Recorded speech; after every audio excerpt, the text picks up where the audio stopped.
বাংলাদেশ জাতীয় দলে ঠিক কোন কারণে নাইম বিজয়রা সুযোগ পাচ্ছেন, কেনই বা সোহান মোসাদ্দেকরা বাদ পড়ে যাচ্ছেন, তার উত্তর খোঁজাটা বেশ কষ্টসাধ্য কাজ। কেননা একই যুক্তিতে যেখানে লিটন বিজয়রা দলে ঢুকছেন, ঠিক সেই কারণেই উপেক্ষিত থেকে যাচ্ছেন সৌম্য সোহানরা।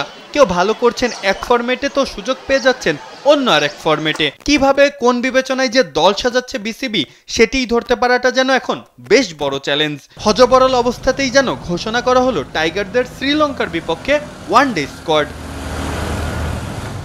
বাংলাদেশের সবশেষ ওয়ানডে স্কোয়াড থেকে বাদ পড়েছেন সৌম্য ও নাসুম, তবে দলে ফিরেছেন লিটন দাস। কিন্তু ওয়ানডেতে ফর্ম খারাপ হয়, চ্যাম্পিয়ন্স ট্রফিতে চান্স না পাওয়া লিটন এরপরে তার কোনো ওয়ানডে ম্যাচই খেলেনি।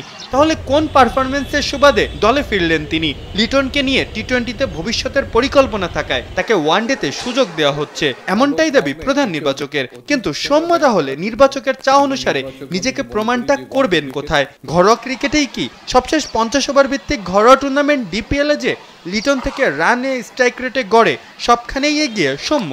তবে কি বয়সের বিবেচনায় সৌম্য থেকে এগিয়ে গেলেন লিটন? সে দাবিও করা যায় না খুব একটা। কেননা 32 বছর বয়সী সৌম্যর থেকে 30 বছর বয়সী লিটনকে বেশি ইয়াংস্টার তো বলে মনে হয় না। বিবেচনায় আসতে পারে উইকেট রক্ষক ব্যাটার হিসাবে সুযোগ পাচ্ছেন লিটন, কিন্তু সেক্ষেত্রে নুরুল হোসেন সোহানের দোষটা কি? দায়িত্বশীল ব্যাটিং, দারুণ অধিনায়কত্ব, ঘরোয়া লিগের পারফর্ম সবখানেই যে নিজেকে প্রমাণ করেছেন তিনি। ঠিক আর কি করলে সুযোগ পেতেন সোহান? প্রধান নির্বাচক জবাব কিছুটা দিয়েছেন বটে। তিনি বলেছেন একই পজিশনে একাধিক উইকেট কিপার খেলানোর চিন্তা করছে না বাংলাদেশ। তাহলে কেন সবশেষ জিম্বাবুয়ে সিরিজে টেস্টে বাংলাদেশের স্কোয়াডে ছিল 4 জন উইকেট রক্ষক ব্যাটার? প্রশ্নগুলো ভারী হতে থাকে বেশ। বাংলাদেশের সিনিয়র সহকারী কোচ সালাউদ্দিন সাহেব একবার বলেছিলেন, কিছু খেলোয়াড়দের গায়ের রং কালো দেখেই হয়তো তাদের সুযোগ হয় না। কিন্তু সোহানের ক্ষেত্রে তো সে দাবিও করা যায় না বড় গলায়। চলনে বলনে দর্শনে বেশ সুদর্শনী তিনি। পাকিস্তানের আহমেদ শেহজাদ একবার বলেছিলেন, বেশি হ্যান্ডসাম হয় নাকি পাকিস্তান দলে উপেক্ষিত ছিলেন তিনি। সোহানের ক্ষেত্রেও কি তাই?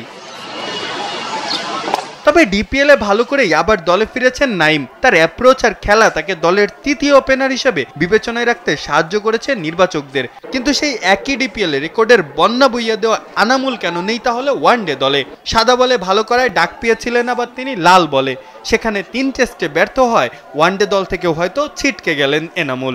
ওই একই ডিপিএল এ শিরোপা জেতা অধিনায়ক ব্যাটে বলে দুর্দান্ত পারফর্ম করা মোসাদ্দেকদের শুনতে হয় তাদের সুযোগ নেই বললেই চলে। তাহলে জাতীয় দলে সুযোগ পেতে আসলে ভালোটা করতে হবে কোথায়? প্রশ্নগুলো শুধু বাড়তেই থাকে, উত্তর কিছুটা আসে বটে, কিন্তু তাতে জটিলতা বাড়ে বই কি কমে না। যে ডোমেস্টিকে যারা খেলে তাদের সঙ্গে ইন্টারন্যাশনাল ক্রিকেটে গেলে ফিটনেস নিয়ে একটা বড় সমস্যা হয়। মাহফুজ আহমেদ, কালবেলা।